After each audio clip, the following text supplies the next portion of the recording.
On the deck of the USS George Washington, US President Donald Trump addressed sailors stationed at the American naval base south of Tokyo, marking a new phase in defense cooperation between Washington and Tokyo. The event combined military pageantry and policy announcement. Cameras followed as Trump, raising his fist and clapping, walked onto the flight deck to sustained applause from uniformed personnel. Japan's newly elected Prime Minister Sanae Takaichi stood beside him, the first woman ever to hold Japan's highest office.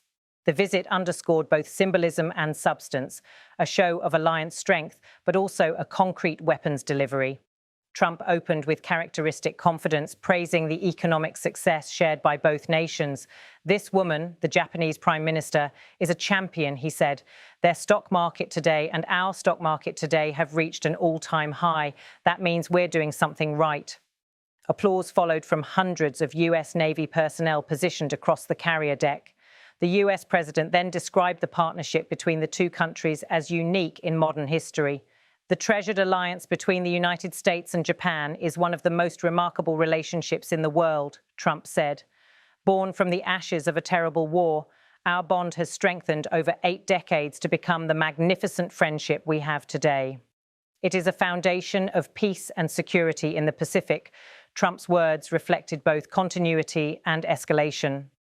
Since returning to office, he has emphasized bilateral defense commitments, moving away from multilateral frameworks and focusing on direct strategic cooperation. Turning toward Takaichi, Trump continued, "I have a lot of respect for Japan and for this country, and now I have a really great respect for the new and incredible Prime Minister, the first female Prime Minister in the history of Japan, Madam Prime Minister." The crowd again applauded as both leaders exchanged brief remarks. The setting, a fully armed carrier under the US 7th Fleet, reinforced the military dimension behind the diplomatic gestures. Then came the headline moment.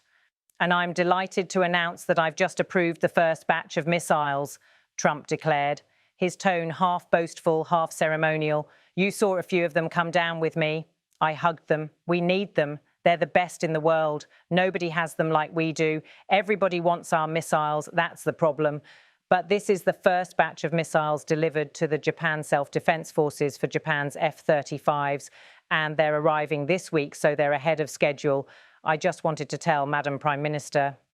The statement confirmed what US and Japanese defense officials had prepared for months, an accelerated transfer of US-made air-to-surface missiles designed to integrate with Japan's F-35 fighter fleet. The missiles, whose model and range were not specified publicly, form part of a broader modernization plan aimed at expanding Japan's precision strike capabilities under its 2023 National Security Strategy. The plan allows Japan's self-defense forces to acquire what Tokyo calls counter-strike systems, capabilities that can deter or neutralize missile threats in the region. For Washington, the delivery represents a tangible follow-through on commitments made during Trump's previous term and reaffirmed during his 2025 summit with Takaichi. It also signals a deepening integration of logistics, training, and weapons maintenance between US and Japanese forces. Trump's remarks, though framed as a celebratory announcement, carried strategic significance across Asia. The timing coincides with rising regional tensions, including Chinese naval patrols near the Senkaku Islands, North Korean missile launches over the Sea of Japan, and Russia's joint drills in the Far East. By highlighting the phrase "first batch," Trump hinted that additional transfers could follow. Defense analysts in Tokyo interpret that wording as an early phase in a long-term missile deployment program. Throughout the ceremony, the president maintained his trademark mixture of praise and provocation.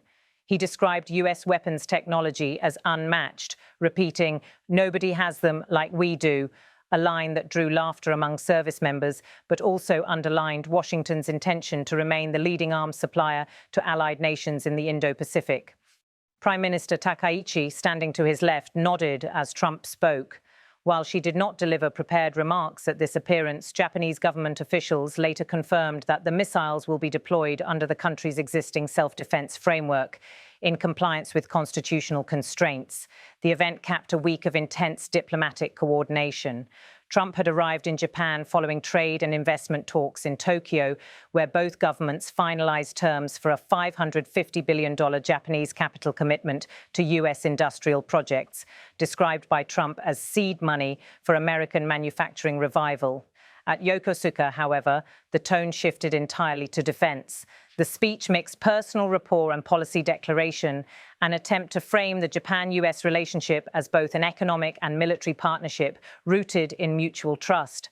Trump's description of Takaichi as a winner appeared to echo his characteristic campaign style, but within the disciplined setting of naval ceremony. The White House later confirmed that the missile approval had been cleared through the Department of Defense and the State Department's Foreign Military Sales Program earlier in October.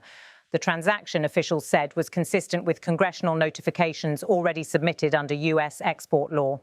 Analysts note that Japan's F-35 fleet, produced by Lockheed Martin, currently numbers 63 aircraft, with procurement plans extending to more than 140 units by 2035. The new missiles are expected to enhance their range and strike precision.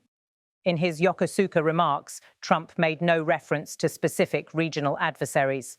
Nonetheless, his repeated emphasis on peace and security in the Pacific and on America's technological superiority was interpreted by observers as an implicit message to Beijing and Pyongyang.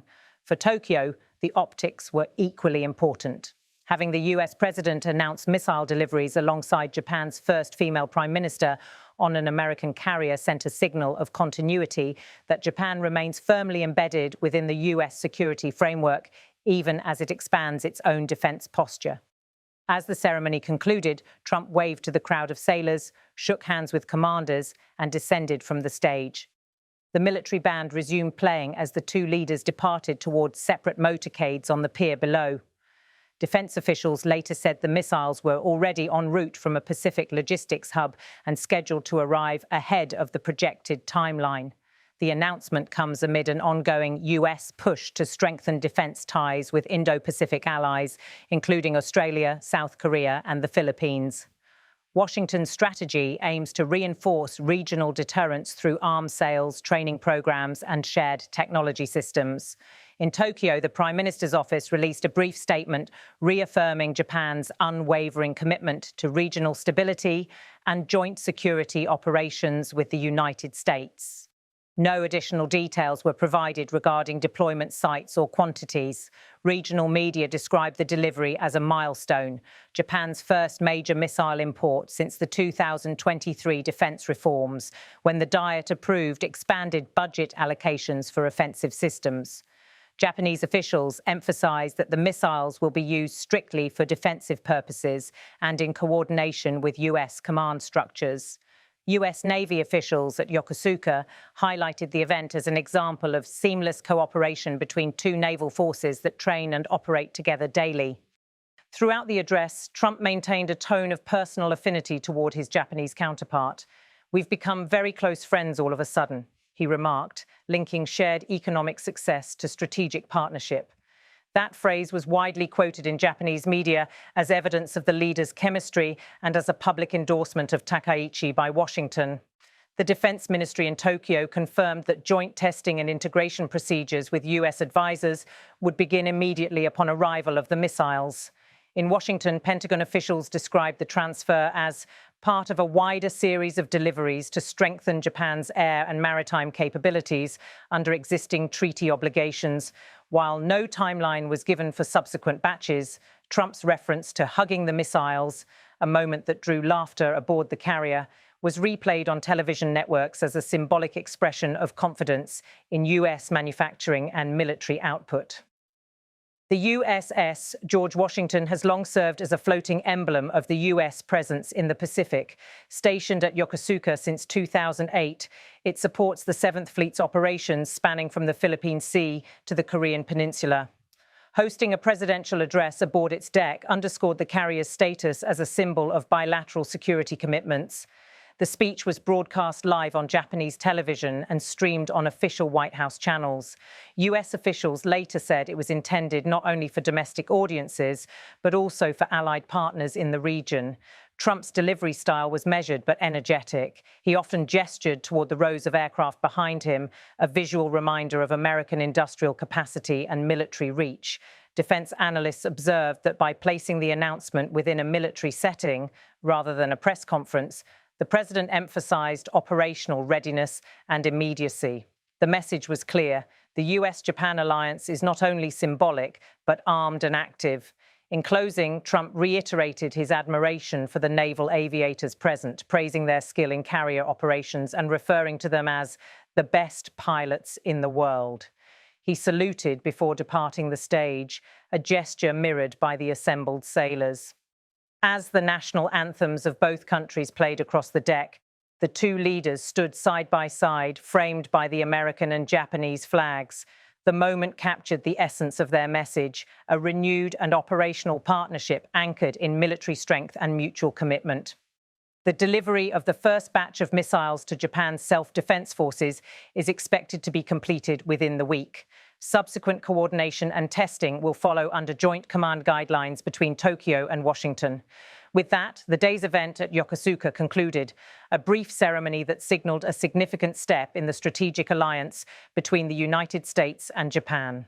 The first missile shipment marks the start of an expanded US-Japan defense coordination effort, reinforcing their shared role in maintaining security and stability across the Pacific.